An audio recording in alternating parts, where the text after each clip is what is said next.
This podcast is offered by the San Francisco Zen Center on the web at www.sfzc.org.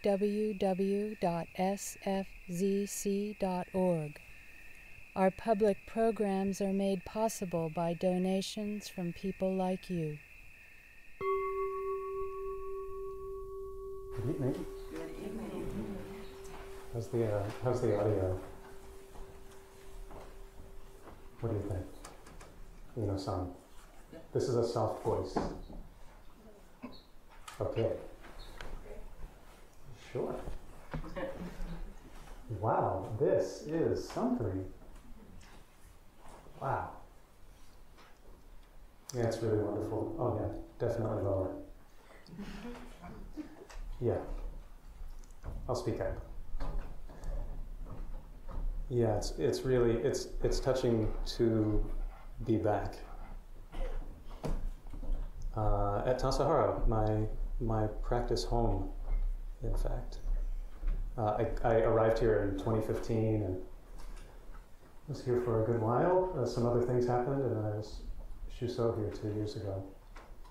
I don't think I've ever seen this many people in the Zendo before. Thank you so much for coming. Gratitude to Abbot Mako for the invitation to speak. Gratitude to Abbot Jiri, thank you so much. And to my teacher, Shinchi Linda Gallian. So if I'm counting correctly, I think we have 7 sanghas, 7 communities here with us. So we have the Tassajara residents, our visitors. Please forgive my translation. Vietnamese is a tonal language in which I've not been trained. But the community of Tien Vien Dieu Nam is here with us. Thank you so much. Abbot Jiryu has been leading a retreat on the practice of Zazen. That's 3. Canon Do makes 4. Mountain Source is 5. I'm here with Young Urban Zen. Which is 6, and then our 7th sangha is our guests. I think we have a few guests. 7 communities, making one community. As I was reflecting on this and our coming together tonight, I remembered that these priest robes, they're made of 7 long panels. It's one garment made out of 7 long panels. So tonight we're going to be the one Dharma garment, if you will, if you're willing.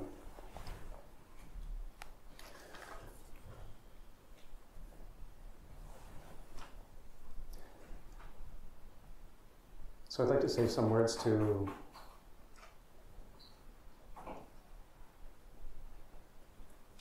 bring our communities together. In terms of making sense out of Dharma practice, which is, I think, something we've been trying to do this week, say something about Zen, which is challenging, to practice Zen, which is also a bit challenging, and to stay warm-hearted in the midst of it. Maybe these are connected. But in making sense of anything, sometimes I think of it as we're joining a very long conversation. We're joining a long conversation that has been going on for a very long time, this conversation. We're joining the conversation in the middle of it. There's heated discussion happening. We happen to come on the scene, and then we sit down and we listen for a little while. What's going on here? And when we think we're kind of oriented enough, then we might say something. And someone says something back. And we've joined the conversation. What a joyful thing. And then with the conversation still going, our time comes to an end. And this long conversation of generations will continue. This is the Dharma stream. There's something about entering that Dharma stream in which we don't really fully know what's going on, but we're prepared in the sense that we're attentive and we're willing.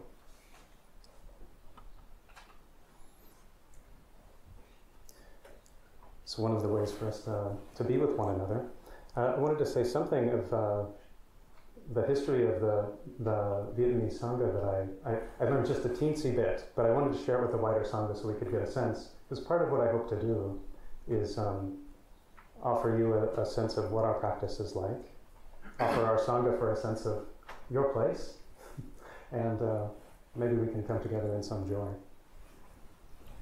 So I met the abbess at City Center when I was living in San Francisco. Has anyone ever attended a Dharma talk? The teachings are lovely.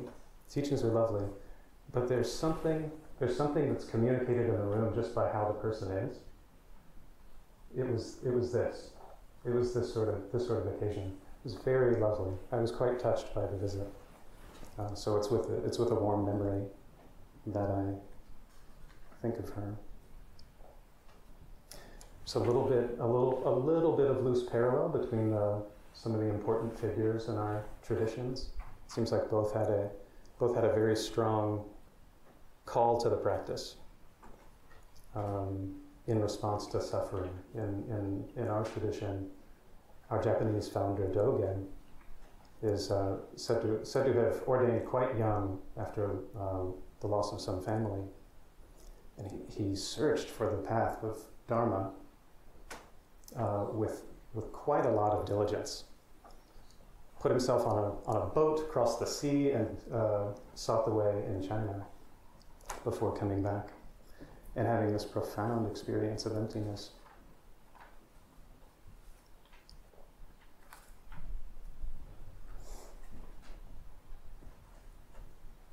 And we're practicing here in his echo.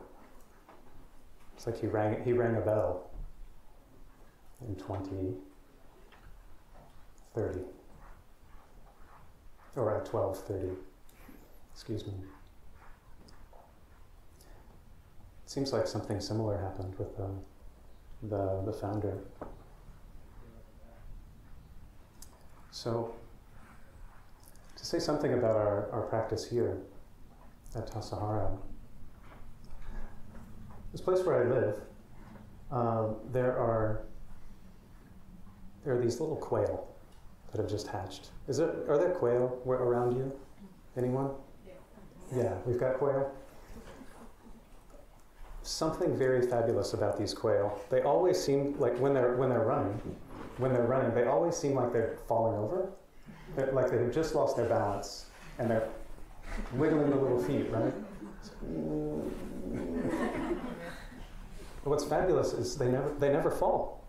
I haven't seen it anyway. Our founder Suzuki Roshi said that our practice is losing our balance in a background of perfect balance. I think of these quail every time. I don't know about perfect balance. I feel much more like the quail who's like falling over all the time. Considering this, I'm thinking about what it was like to be a first practice period monk, a Tangaryo monk here. And it kind of feels like you're one of these baby quail following around a big quail really fast all the time and kind of losing your balance. My first work role here, I became the gardener, so I have a little love for the grounds. And the director at the time called me into her office to offer me the invitation. She said, would you like to care for the grounds? Would you like to be the gardener for this time?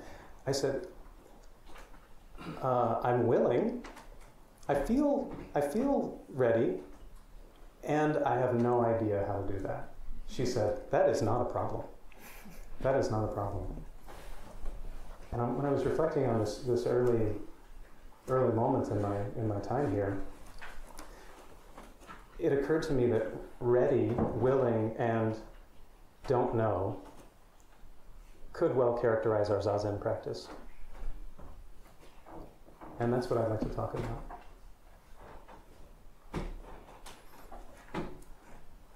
So ready, meaning I'm ready for anything to arise.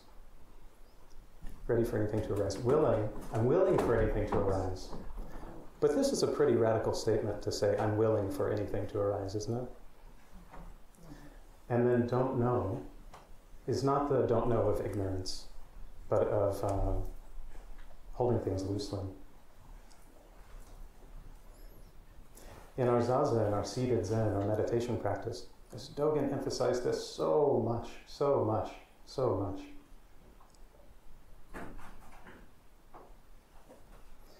In doing it, we trust the body, we entrust ourselves to the body by putting ourselves in a posture of readiness. Abbot Jiryu's 4-point posture instruction, some of us heard, or in some of the foundational text by Dogen, Fukan Zazen Gi, spend a lot of time aligning the body in a posture of readiness, in one that has energy, engagement. I'm here. And our hands are open. We're not clenched. But we're ready. If I were to ask you to show me a posture of readiness, do you think you could you indulge me? How about a face? A face of readiness? What's a face of readiness look like? Just a little bit. What about hands of readiness? What do hands of readiness look like? There we go. Open? This way? All right. Okay. I see hands together. All right. Point being, we know how to do this. Kind of. We know how to start. And then the questions come. Am I doing this right? Here with the Young Urban Zen group from San Francisco, I asked them, what comes to your mind when I say the word presence? Presence. And this comes to me as when I asked my teacher Linda for what's the heart of your Dharma? She said 4 words, and one of them was presence. And I was delighted when I asked the Young Urban Zen group, and we came up with, it must be 30 words, things you know. What's presence? Peace, attention, senses, joy, warmth, childlike. Isn't that fresh? Now, space, stillness, calm, alive, aware, open, flow, time receding, letting go, laughter, acceptance, connection, absence of distress. We know how to be ready. So we put ourselves in a posture of readiness, express readiness with our body, and then willingness.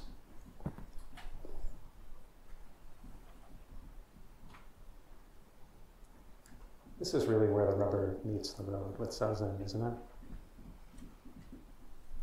We put ourselves in a posture of readiness, and then we say, I'm actually going to stay right here. I'm willing to stay right here, come what may, until the bell rings. Not getting up. In this beautiful way that we heard over the last days, everything is welcome. And what comes that's not welcome, we welcome. Or maybe welcome finds its way in. Maybe if we can't offer it welcome, the Buddha offers welcome. Or the Zendo offers welcome, or Tassajara Valley offers it. This radical practice, we don't add anything to experience, we don't take anything away. I think its simplicity maybe hides its power.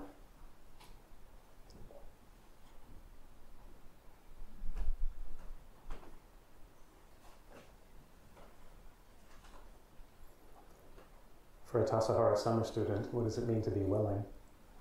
You go to work circle in the morning, or you're a guest student, let's say. Go to work circle in the morning, and it's time to go to the work leader for your assignment for the day. What is my work going to be? And there's that moment. You're standing in the line face to face with the work leader, and they haven't told you what it is yet. You're ready. What's going on in here? What's going on in the heart and the mind? Am I wholly willing? I've definitely done the like clench my teeth, turn my head, like, oh, I don't know what the assignment's going to be today. Oh, I really hope it's not. You fill in the blank. I think this is also one of the places that our practice also stretches beyond the monastery. In the place where I'm now, where the emails come and the requests come and the this and the that. How, if I can even quantify it or say it this way, how much of my heart is willing? Or how many moments, maybe this feels better, how many moments am I presenting willingness, or am I offering willingness? How often is that available? And how much of it is like friction, press, don't want this to happen? But in Zazen we're training over and over and over. Just let open. And ready. Whatever arises. Someone said to me today that the practice of wanting whatever comes. Wanting whatever arises. That's profound.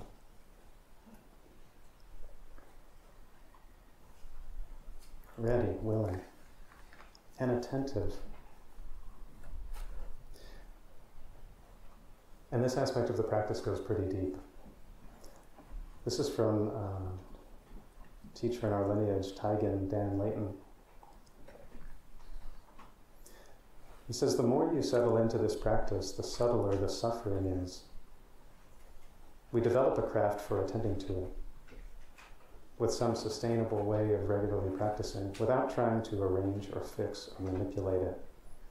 We start to become more deeply familiar with our own physical and mental habits. Does it ring any bells? The habits come visit you when you're in Zazen? He goes on. Reality never happens according to our expectations. Reality is not our little meager idea. And yet we can take responsibility for our efforts. And here comes the tenderness.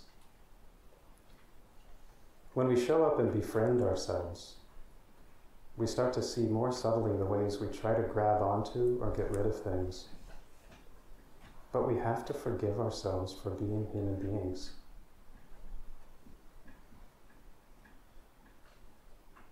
We have to forgive ourselves for being human beings.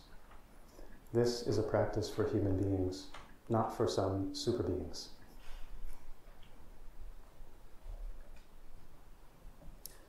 And if I may add, this tenderness in response to the suffering that gets unveiled through the practice. It's necessary, I'm sorry. But the tenderness, I think that's part of Suzuki Roshi's contribution to what we do, founder of this temple. It seems like there's a lot of his material, like recorded Dharma talks and transcripts. There are all these anecdotes of little moments of kindness from Suzuki Roshi that changed someone's life, that they still remember. But what strikes me when I read the transcripts, it's that thing, but it's also how much he laughed. And what that tells me is that there was that willingness to meet the moment with a levity. This was a person who knew deep suffering, but he had so much joy, and he passed it on. He passed it on through a relationship. I think that's one of the things that he had to offer us, and one of the things that all of us have to offer. I mentioned Linda earlier. She was talking about, I think she was work leader at the time, here at Tassajara in the summer. One of these sweltering weeks. Can you relate?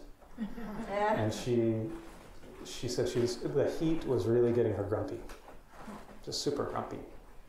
So she was going around with the hot scowl. And I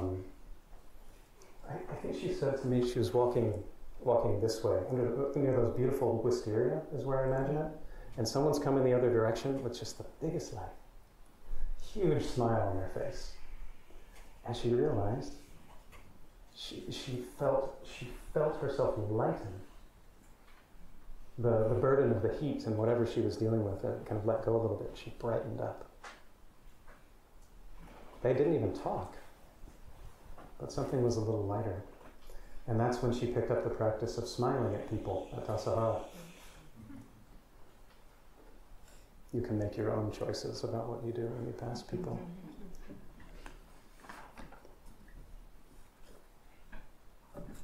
So ready or willing, and we don't know. As I said before, it's not the don't know of ignorance or ignoring, turning away. We're quite attentive. It's the don't know, it's the not knowing of clarity and wisdom that really knows. Not going to be fooled by things, maybe. The way I thought we could get into this. Okay, you have to pay attention for this one. I need your eyes. Okay. What's this? Nice. Okay. Now, before the name arose, clap. What about that moment of experience before the name came? Nice. Nice. So just this experience. Not knowing doesn't mean not experienced. But what is it? What's that moment that's just experience before the labels even come? And can we stay close to that? And then when the labels do come, can we see those as claps? Just hold them lightly. Here's another one. You don't have to look. Where is awareness?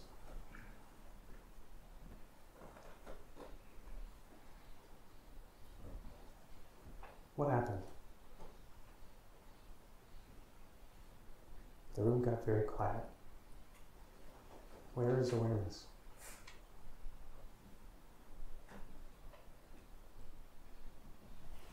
Can't exactly say it's over there. Is it over here? Is it somewhere behind my eyeballs? I don't know. That's one to look into.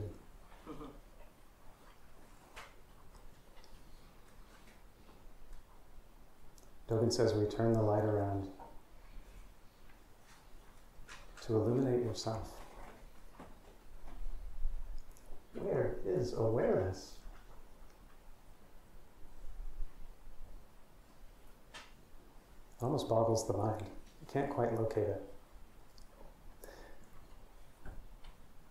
So whether it's claps or it's questions, in Zazen we're letting go of notion after notion, notion after notion. Notion comes to visit, I'm ready, I'm willing. Hi, notion, and then I let it go. Notion's gone. Fresh experience, a new clap, another moment, another notion. Doesn't matter what the notion is, permanence, impermanence. Here's a big one, the notion myself. The notion of enlightenment. When we're on the cushion, we even let that one go. That is radical. The notion of person, suffering.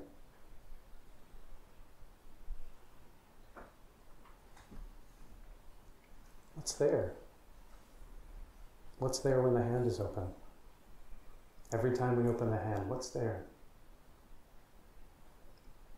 It's that kind of don't know. Ready, willing, I don't know. There's nowhere to land. And then something miraculous happens. There's nowhere to land, and what does that do to the heart? It opens. So then I'm not walking around in the world going, see my friend at Tassajara and go, oh, not a person, not a person, not a person. But actually the heart has been opened. We care for each other. But not in a way that says, oh, I know exactly what you are right now. Totally got you dialed. No. No. The Zazen hands, we don't close them. Abbot Jiryu in the mountain seat ceremony said something, when he became abbot at Green Gulch, said something that was really powerful for me. And there's a moment of addressing the abbots, the abbots that are present. And I remember you saying, we truly have no thing in common.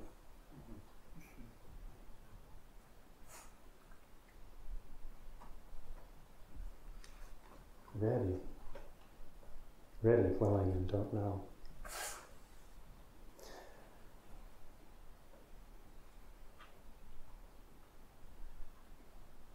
As Dogen puts it in Benderwa, this inconceivable Dharma is abundant in each person. It is not actualized without practice, and it's not experienced without realization. When you release it, it fills your hands. When I'm sitting, sometimes I imagine my breath filling my hands as I breathe in and out. Helps me stay connected to the belly.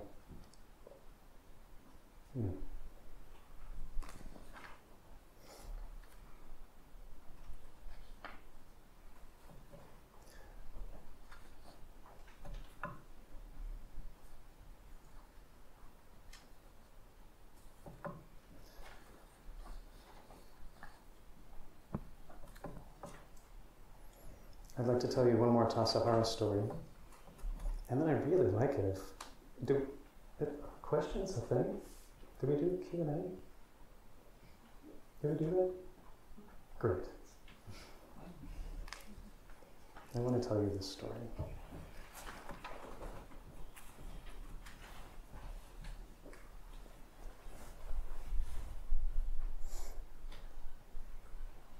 And why I'd like to share this is I think that it shows how such a simple but radical practice changes us over time. This practice of letting go, being present, being ready and awake. This open heart that comes to be, and then we live completely in this world. So back to the garden days, when I was the bumbling gardener. I met someone here named Diane Renshaw. She had started her Zen practice at Tassajara in 1978. And she had that kind of integrated maturity you would expect of someone who has been sincerely practicing for 40 years or so. So I remember wide brim hat, khakis, and she was ready. She was really ready. So we walked around together. She had a way of looking at the stones and the madrones and all the flowers. She was so sensitive to the place. She's a botanist and had been involved in a native plant project with SFCC for a long time. She knew this place so well that as a gardener, she could see choices that I couldn't. She really knew how to care for things. It was incredible. So I'm with her. I've been hearing that she will arrive. I've been bumbling around in the garden, and I have garden problems. And I know that Diane is coming, and so I have a list, and I'm very task-centric. with Diane. I'm like, oh, how do you do this? What am I going to do about the compost? When should I water X, Y, and Z? She was so tender with me, very kind. But not only did she know exactly how to answer all of my tactical questions, but she communicated something else with how she was with me.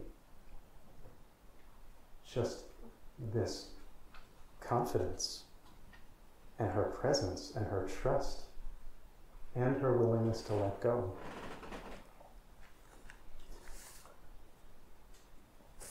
So she helped me with my task list, and then Diane and I was very happy to be able to support her to do something she really wanted to do while she was here. As part of this native plant project, she brought in 6 Santa Lucia firs. These, it's the most rare, from what I understand, of the conifers in North America, and they only grow in the Santa Lucia Mountains. Tassajara happens to be a good place for them. This is pretty precious, the location. The seeds are also hard to get. They're way up at the top of very, very tall trees, and they're a little finicky. So she brought these six saplings. And not far from where Thich Nhat Hanh and a group of children planted the oak tree here, we planted these 6 around Tassajara.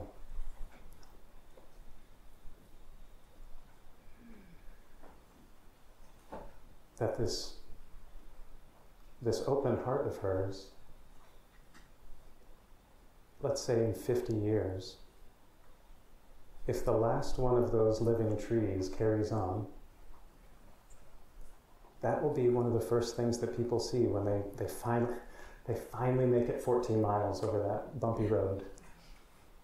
And they take that last turn and come to the gate. Diane's care will be right there, in the form of a Santa Lucia fir.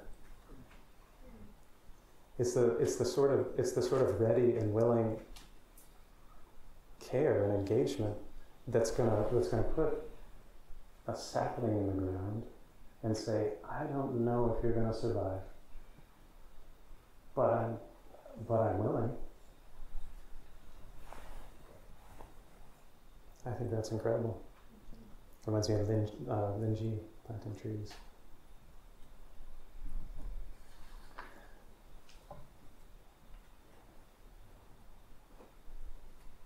So a simple practice. Thank you so much for your care and attention to your body and your breath and your mind. I think it's very auspicious that 7 communities come together in Tassajara Valley. I hope that while you're here, however long you're here, that you have an impression of the warm-heartedness of this place. I hope so. I hope so. Please take very good care of yourselves. Thank you for listening to this podcast offered by the San Francisco Zen Center. Our Dharma talks are offered free of charge, and this is made possible by the donations we receive. Your financial support helps us to continue to offer the Dharma. For more information, visit sfzc.org and click Giving.